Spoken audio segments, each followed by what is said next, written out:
मराठवाड्यातील हिंगोली जिल्ह्यामध्ये सातत्यानं भूकंपाचे धक्के जाणवत होते आणि या सगळ्या नागरिकांसाठी प्रशासनानं मोठी उपाययोजना सुरू केलेली आहे. आपल्यासोबत हिंगोलीचे जिल्हाधिकारी राहुल गुप्ता सर आहेत. सर, आपण भूकंपाच्या धक्क्यानंतर सातत्यानं व्हिडिओ कॉन्फरन्स घेतल्यात, त्या गावांमध्ये तुम्ही पोहोचलात.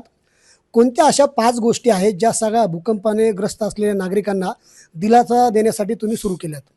आम्ही आता जेव्हा गावामध्ये व्हिजिट केली त्याच्यामध्ये असं लक्षात आलेलं आहे की भाई जे कच्चे आपले टीनचे शेड असतो ज्याच्यावरती जे आहे आपले दगड वगैरे ठेवले जातात ते थोडे धोकादायक असतो. आणि आपण जे गावामध्ये बघितलं ज्याच्यामध्ये टीन शेड वगैरे होते अशा प्रमाणचे तो पडलेले होते. काही काही ठिकाणी जे आहे आम्हाला क्रॅक पण दिसून आलेले होते. त्या ठिकाणी जे आहे आम्ही आता 2-3 उपाययोजना जे आहे ते करू लागलो आहे. पहिला आहे की ज्या ज्या ठिकाणी आता कच्चे घर राहिलेले आहे तो कच्चे घर राहण्यामध्ये जे आहे तो घरकुल मान्यता जे आहे तो आम्ही करण्याचा प्रयत्न करणार आहे. नंबर 2 जे आहे ते आम्ही एक सेंट्रल बिल्डिंग इन्स्टिट्यूट आहे रुडकीमध्ये, जे आपल्या गव्हर्नमेंट ऑफ इंडियाच्या इन्स्टिट्यूट आहे स्वतःच्या. त्याच्यामध्ये त्यांच्याकडे अशी टेक्नॉलॉजीज आहे ज्याच्यामध्ये लो कॉस्ट टेक्नॉलॉजी, ज्याच्यामध्ये जे आहे आपले आताचे जे बांधलेले घर आहे त्यांना पण जे आहे तो भूकंपरहित करतात. त्यामुळे त्यांचे जे माणसं आहे तो आमचे मिस्त्री किंवा इंजिनियर्स असेल किंवा लेबरर्स असेल त्यांना जे आहे तो ट्रेनिंग द्यायला एक दोन आठवड्यामध्ये येणार आहे. आणि त्यावेळेस आम्ही एक एक्सपोजर व्हिजिट पण त्यांच्याकडे करू. त्यांच्याकडे 4-5 असे मॉडेल आहे.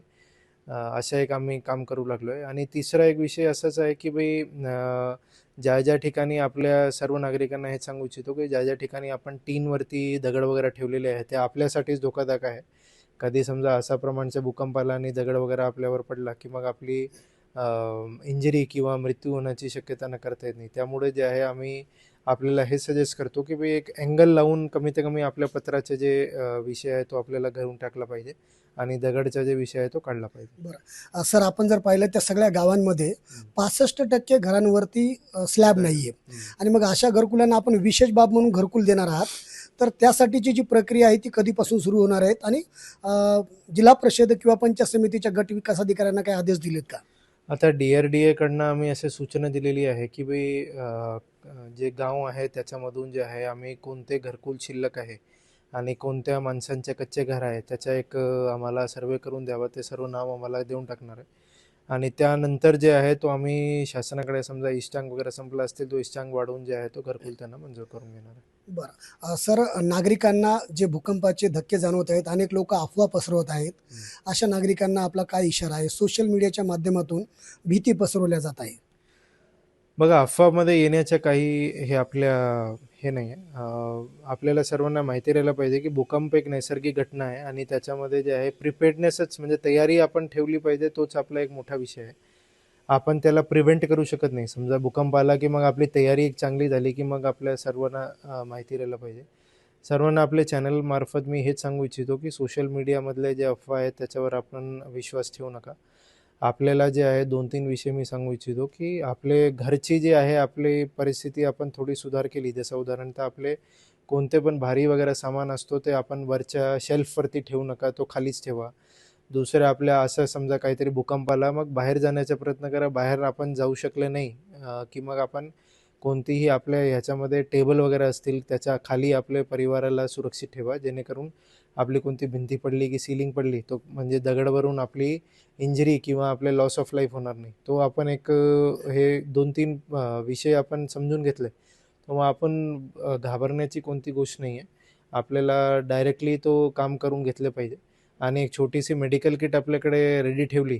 त्याचे आम्ही इन्स्ट्रक्शन जे आहे जवळपास आठवड्याभरामध्ये आपल्याला सर्वांना काढून देणार आहे. एक छोटीशी मेडिकल किट आपल्याकडे ठेवून घेतली की मग आपल्यासाठी एक खूप मोठा विषय होऊन जातो. बरं. शासकीय कार्यालय आहेत, सार्वजनिक कार्यालय आहेत, त्याचं ऑडिट कसं होणार आहे? त्या संदर्भामध्ये काही सूचना दिल्यात का? शासकीय कार्यालयाचा आम्ही असा विचार केलेला आहे की भाई आपण सर्व जे आहे तो आता सध्याची स्थिती कशी आहे त्यांची ऑडिट वगैरे करून परंतु आम्ही असा पण एक विचार केलेला आहे की भाई भूकंपरहित त्यांना कसं करू शकतो त्याच्यामध्ये पण आम्ही तो सेंट्रल बिल्डिंग इन्स्टिट्यूटची मदत घेणार आहे. आणि त्याच्यामध्ये प्रयत्न झाला की मग आम्ही जिल्हा वार्षिक योजनामध्ये त्याची तरतूद करून त्याच्यामध्ये आम्ही मान्यता करून घेणार आहे. तर सातत्यानं जे भूकंपाचे धक्के जाणवलेले आहेत त्यानंतर प्रशासन अलर्ट मोडवरती आलेलं होतं. जिल्हाधिकारी राहुल गुप्ता हे वेगवेगळ्या गावांमध्ये पोहोचलेले होते आणि त्या सगळ्या भागांची पाहणी केल्यानंतर ज्या नागरिकांना घरकुल योजनेचा लाभ देणं गरजेचं आहे अशांना घरकुल देण्यात येणार आहे आणि शासकीय कार्यालयाचं ऑडिट करण्यात येणार आहे. मात्र ह्या सगळ्या बाबीमध्ये नागरिकांना जिल्हाधिकाऱ्यांनी एक महत्त्वाचं आवाहन केलेलं आहे. काही नागरिक सोशल मीडियावरती AI जनरेटेड फोटो टाकून भीतीचं वातावरण पसरवत आहेत. त्यांनी अशा पद्धतीच्या अफवा पसरू नये अशा सूचना जिल्हाधिकाऱ्यांनी दिलेल्या आहेत. संदीप नागरे, साम TV न्यूज, हिंगोली. मी साम टीव्हीच पाहते, तिथल्या बातम्या मला रिलेट करतात.